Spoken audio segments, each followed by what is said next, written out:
Two hydrogen atoms are walking down the street.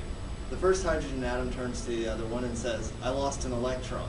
The second one says, are you sure? And the first one says, I'm positive. Now, well, not all of y'all might have gotten that right now. Hopefully by the end of my lecture, you'll understand it a little better. Today I'll be talking to you about how to properly balance an ionic compound. Just to let you know a little about myself, I am aspiring to be a high school chemistry teacher. I find chemistry very exciting, and I tutor those who need help in it. So first I will be telling you a little bit about the periodic table of elements. Second, I will be telling you the difference between a cation and an anion. And lastly, I'll be going over how to properly balance an ionic compound. To begin, we'll be going over the periodic table of contents. The first two columns are the cations. They are metals and they form positively charged ions.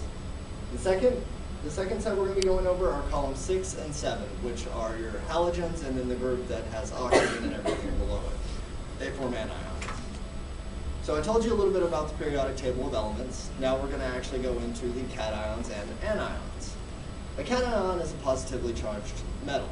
It forms a +1, +2, +3 charge as to the amount of electrons it has given away to something else.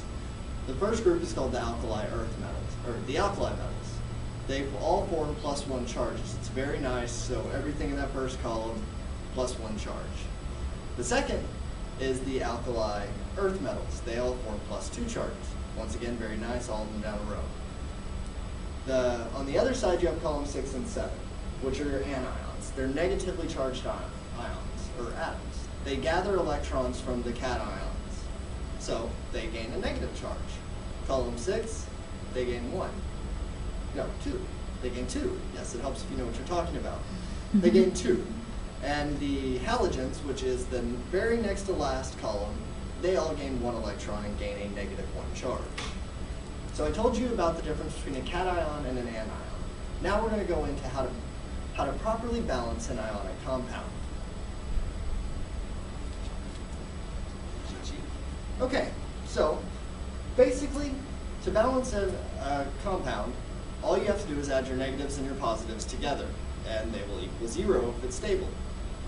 Pretty simple. So let's take an example. You have hydrogen on the far left. It's not an alkali metal, but it is a +1 charge. You go all the way over to the next to last column and get a chlorine. It has a -1 charge. Anyone math majors here? What's +1 minus 1?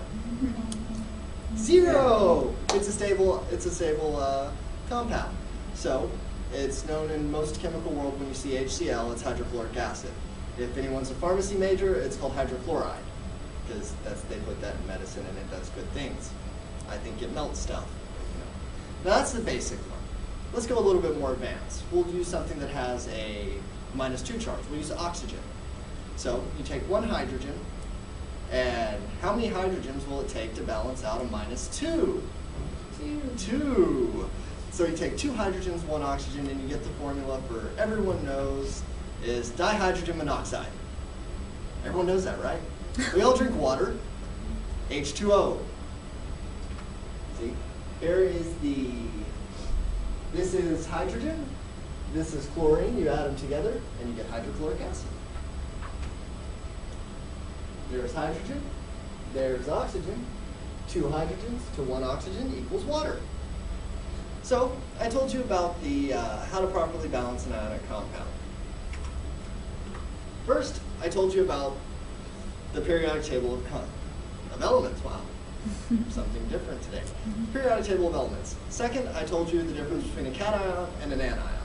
Lastly, I told you how to properly balance an ionic compound. Hopefully now you'll find chemistry easier and more enjoyable.